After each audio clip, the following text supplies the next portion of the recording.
For this problem, we're going to analyze the graph of a quadratic function. For the quadratic function f of x equals 3x squared minus 12x plus 4, we want to determine whether the graph opens up or down, determine the vertex, determine the axis of symmetry, determine the intercepts, and then use the information from the first four parts to sketch a graph of the function. Start with part A. We're going to determine whether the graph opens up or down. To do that, we look at our leading coefficient, that is the coefficient on x squared. Since our leading coefficient is 3, we have a is greater than 0. Because we have a positive leading coefficient, we know that the graph opens up. On to part B, we want to determine the vertex. To find the vertex, we need to first identify the coefficients of our quadratic function. We have a is equal to 3, b is equal to negative 12, c is equal to 4. The x-coordinate of the vertex is given by x equals negative b over 2a.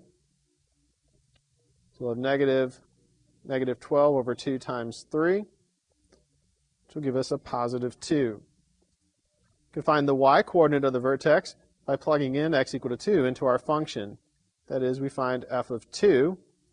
That's 3 times 2 squared minus 12 times 2 plus 4. 2 squared is 4. 4 times 3 is 12. 12 times 2 is 24. 12 minus 24 is negative 12. And negative 12 plus 4 gives us negative 8. So the vertex is 2, negative 8. For part C, we're looking for the axis of symmetry. The axis of symmetry is a vertical line that passes through the vertex, and so it has the equation x equals negative b over 2a, which is just the x-coordinate of the vertex. Therefore, the axis of symmetry is x equal to 2. Next, we're going to find the intercepts. Remember, there are two types of intercepts we need to find, x-intercepts and the y-intercept. We'll start by finding the y-intercept. To find our y-intercept, we're going to let x equals 0 and find the value for y. It means we need to evaluate the function when x is 0. So we find f of 0 is 3 times 0 squared minus 12 times 0 plus 4, which is just equal to 4. This is the constant term in our quadratic function. To find the x-intercepts,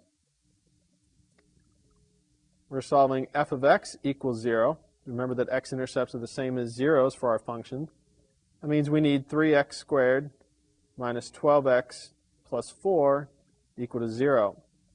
This is a quadratic equation. You could try to solve this by factoring, but factoring won't help us in this case since this does not factor nicely.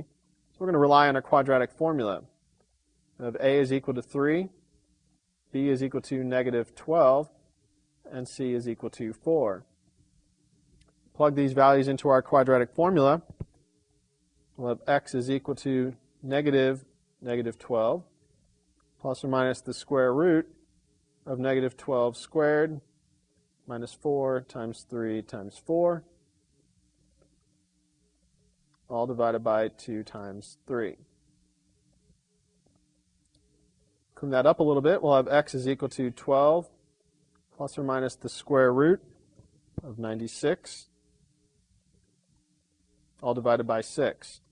We can simplify this radical a little bit. End up with x is equal to 12 plus or minus 4 root 6, all divided by 6. If we cancel out a common factor of 2 in the numerator and denominator, we'll have x is equal to 6 plus or minus 2 times the square root of 6, all divided by 3.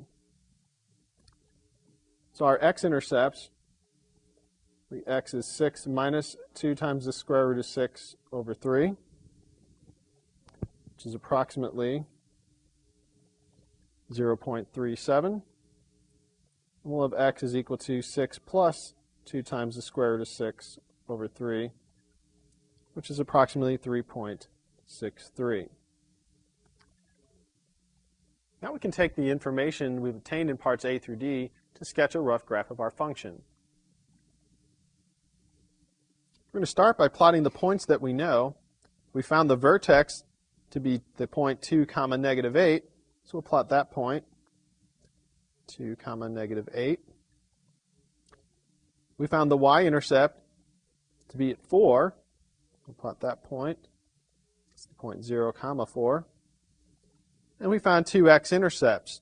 We're going to use the decimal approximations here. We found one of our x-intercepts to be roughly 0.37. That puts us right around there. So that'd be 0.37, comma, 0. And the other x-intercept was roughly 3.63. Put us right about there. Call that 3.63, comma, 0. We're going to go ahead and just connect those dots. Curve.